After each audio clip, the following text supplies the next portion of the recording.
Nogueira e eu sou do curso de graduação em Letras da Unirio. O título da pesquisa que eu vou apresentar hoje é Geografias e Materiais e Corpos em Atrito, Ana Cristina César, Paulo Leminski e Torquato Neto, que está vinculado ao projeto de pesquisa Geografias e Materiais, Escritas, Imagens e Memórias Inaparentes, do meu orientador, o professor Dr. Manuel Ricardo de Lima.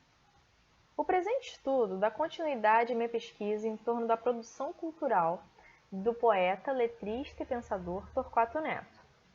No primeiro plano do estudo da pesquisa, que teve início em 2017 e final em 2018, foi feito um levantamento bibliográfico da produção jornalística, poética, musical e cinematográfica, assim como das correspondências de Torquato. Através do estudo aprofundado e fichamento de sua produção, foi possível perceber a dimensão de seu pensamento e tarefa política presente em diversas esferas da arte e no jornal. No segundo momento da pesquisa, realizado entre 2018 e 2019, o cineasta e pensador italiano Pier Paolo Pasolini foi incluído na pesquisa. Desse modo, foram realizadas análises comparativas entre as produções jornalísticas, poéticas e cinematográficas de ambos, todas essas bastante importantes como forma de existência e resistência em contextos históricos que, embora diferentes, têm como ponto em comum um caráter repressivo. A partir de agosto de 2019, o estudo sobre os poetas pensadores Ana Cristina César e Paulo Leminski foi iniciado. Ambos contribuíram consideravelmente para a literatura brasileira contemporânea, através de sua poesia, crítica literária e tradução. Por meio do estudo aprofundado e fichamento desse material, juntamente com a leitura crítica das cartas de ambos, foram realizadas análises comparativas com a produção de Torquato Neto. Os três poetas viveram nos anos 70 no Brasil, em mesmo contexto histórico, o da ditadura militar, que teve início com o golpe de 64. A pouca liberdade em relação à cultura que aquele momento trouxe influenciou diretamente na produção desses poetas, que procuravam ocupar brechas nesse regime. Além disso, em um momento em que a literatura estava perdendo sua potência de significação, em meio a textos por demais informativos de superfície, Ana Cristina César, Paulo Leminski e Torquato Neto foram capazes de abrir espaços vazios no manto liso da cultura, citando a pensadora portuguesa Silvina Rodrigues Lopes, no livro Literatura, Defesa do Atrito, texto base do presente estudo. Segundo Silvina Rodrigues Lopes, a literatura na contemporaneidade muitas vezes acaba sendo regida pelo esvaziamento das trocas sociais e da indústria cultural. A poesia, com toda a sua complexidade, fora de um sistema de dicotomias como certo ou errado, testemunhal ficcional, inverossímil ou verossímil, não pode ser reduzida a um texto que apenas informa, com linguagem direta, com ideologia e significados estabelecidos previamente. Um texto com tais características é como se fosse liso, sem atrito. O que Ana Cristina César, Paulo Leminski e Torquato fazem, apesar de estarem inseridos em contextos diferentes da pensadora portuguesa Silvina Rodrigues Lopes, é criar espécies de espaços, brechas através da linguagem em sua poesia, fazendo com que suas produções literárias sejam caracterizadas por esse atrito a que Silvina se refere em Literatura Defesa do Atrito. Otávio Paz, poeta e ensaísta mexicano, questiona em Poesia de Solidão e Poesia de Comunhão, de 1943, o seguinte: e que dizer dos discursos políticos, das arengas dos editoriais de jornal, que se massacram com o rosto da poesia? Citando Paz.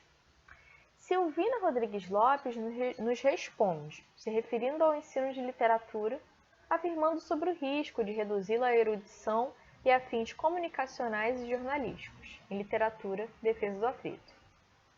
Em carta endereçada a Regis Bombicino, com data de 28 de julho de 1977, Paulo Leminski diz já ter sido um erudito, e que se libertou do vício dos letrados, citando Leminski, a partir de sua atuação no jornalismo contracultural e através da poesia difundida nas mídias de massa.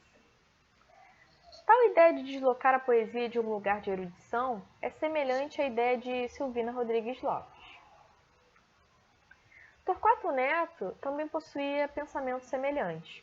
Defendia uma poesia que ultrapassasse a forma erudita e tradicional de escrita no papel, que fizesse parte da música, cinema e jornal, e que, desse modo, deixasse de ser algo inalcançável e elitista.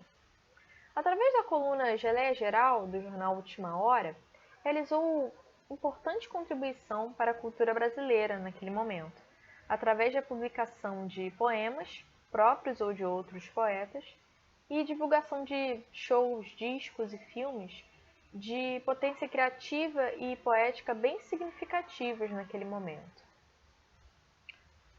Torquato também era letrista, assim como Paulo Leminski. Foi compositor de destaque no movimento da Tropicália. Em Os Últimos Dias de um Romântico, escrito por Leminski em 1982, o poeta fala sobre Torquato e defende essa geração de poetas que fizeram música, que muitas vezes não eram considerados poetas por não produzirem poesia tradicionalmente restrita aos livros. De acordo com Silvina Rodrigues Lopes, a valorização da figura do autor é inversamente proporcional ao destaque atribuído ao texto literário.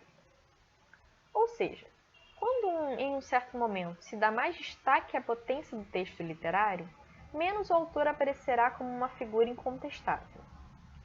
Tal ideia pode ser exemplificada pelo texto Literatura Não é Documento, escrito em 1979 por Ana Cristina César.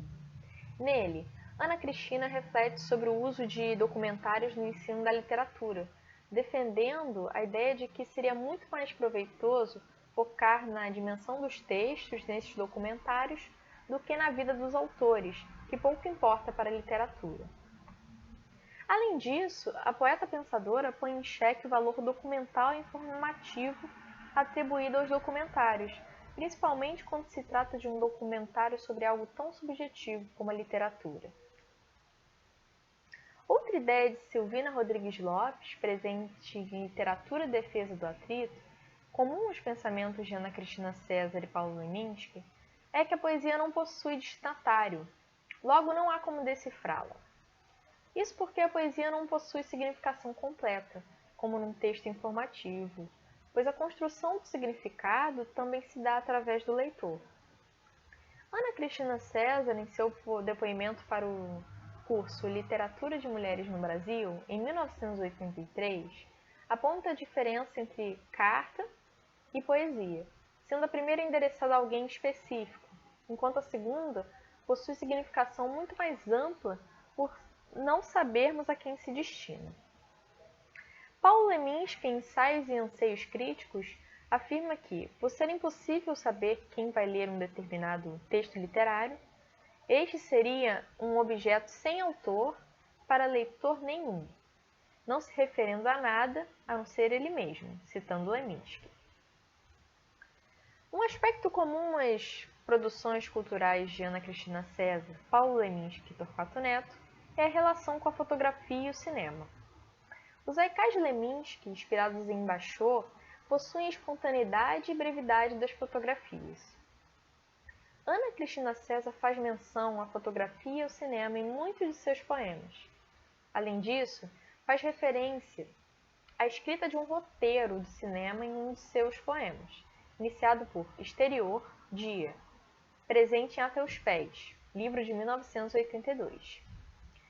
Torquato Neto defendia o uso do Super 8 para produções de filmes independentes, livres das amarras mercadológicas, assim como produzia filmes e apresentava em sua coluna de jornal, A Geleia Geral, comentários críticos acerca do que estava sendo produzido em âmbito cinematográfico.